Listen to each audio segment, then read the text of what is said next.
So I've always got lots of projects happening here. Show you one that I've just about finished here in the workshop.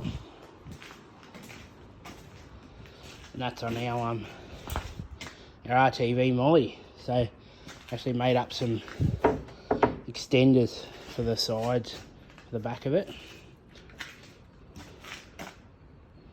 So this makes the sides a bit higher.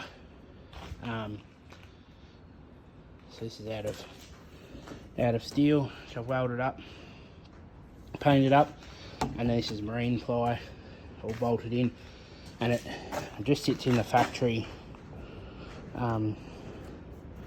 channels that are here on each end. So two of us can just lift it out to take it out. But we use molly a lot for mulch and mulching beds, carrying things around. And without the sides, what we found is that everything falls down the back here, which is really annoying. So this is just lifting up that bit higher and going to help us carry a little bit more and stop it falling down the back.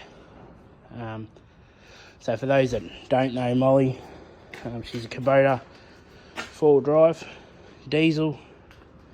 Where can we go around here? Hydraulic tipper. So the back, lift the lever here, this one, and the back tips up, which is awesome.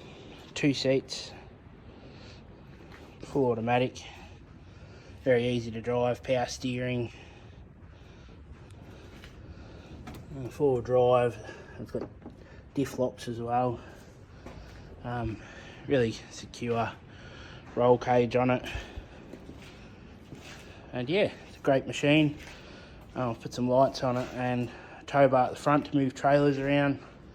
It's got the turf tyres so it doesn't make a big mess, and a tow bar at the back as well to tow trailers. It's just a very capable machine. Put a trailer full of dirt behind it, tows it around the farm, no worries. Takes us wherever we want to go. Good on fuel, reliable. So yeah, highly recommend these. This one's the Kubota RTV X900. Good thing.